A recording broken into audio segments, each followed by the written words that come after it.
Hello, I'm Severn Suzuki speaking for ECHO, the Environmental Children's Organization. We're a group of 12 and 13-year-olds trying to make a difference.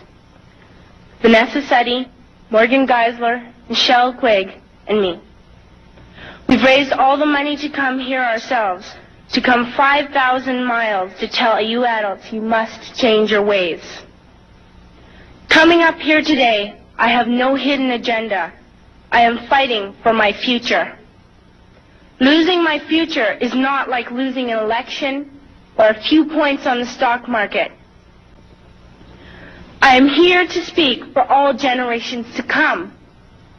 I am here to speak on behalf of the starving children around the world whose cries go unheard. I am here to speak for the countless animals dying across this planet because they have nowhere left to go. I am afraid to go out in the sun now because of the holes in our ozone. I am afraid to breathe the air because I don't know what chemicals are in it. I used to go fishing in Vancouver, my home, with my dad, until just a few years ago we found the fish full of cancers. And now we hear of animals and plants going extinct every day, vanishing forever.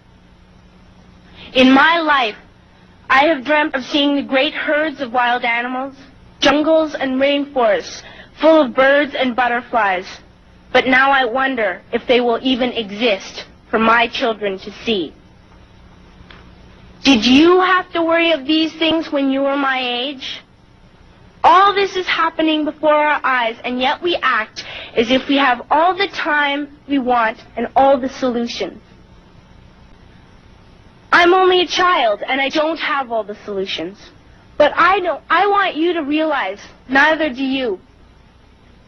You don't know how to fix the holes in our ozone layer. You don't know how to bring the salmon back up in a dead stream. You don't know how to bring back an animal now extinct. And you can't bring back the forest that once grew where there is now a desert. If you don't know how to fix it, please stop breaking it. Here, you may be delegates of your government, business people, organizers, reporters, or politicians, but really, your mothers and fathers, sisters and brothers, aunts and uncles, and all of you are someone's child. I'm only a child, yet I know we are all part of a family.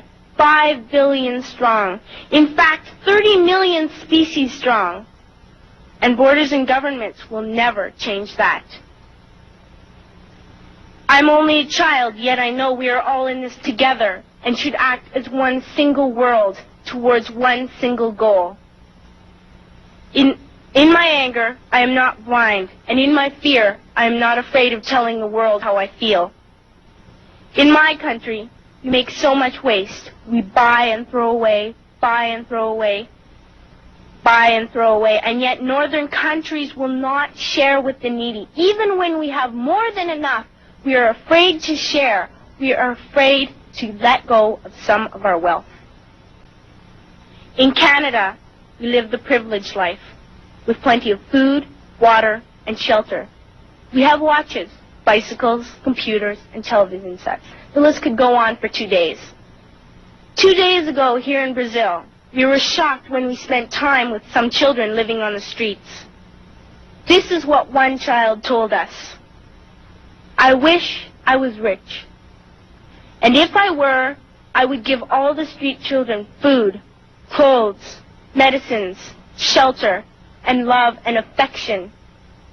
If a child on the streets who has nothing is willing to share, why are we who have everything still so greedy? I can't stop thinking that these are children my own age, that it makes a tremendous difference where you are born. That I could be one of those children living in the favelas of Rio. I could be a child starving in Somalia, or a victim of war in the Middle East, or a beggar in India. I am only a child, yet I know if all the money spent on war was spent on finding environmental answers, ending poverty, and finding treaties, what a wonderful place this earth would be. At school, even in kindergarten, you teach us how to behave in the world. You teach us not to fight with others, to work things out, to respect others, to clean up our mess, not to hurt other creatures, to share, not be greedy. Then why do you go out and do the things you tell us not to do? Do not forget why you are attending these conferences, who you're doing this for. We are your own children. You are deciding what kind of a world we are growing up in. Parents should be able to comfort their children by saying, everything's going to be all right. It's not the end of the world, and we're doing the best we can. But I don't think you can say that to us anymore. Are we even on your list of priorities? My dad always says, you are what you do, not what you say. Well, what you do makes me cry at night. You grown-ups say you love us, but I challenge you, please, make your actions reflect your words. Thank you.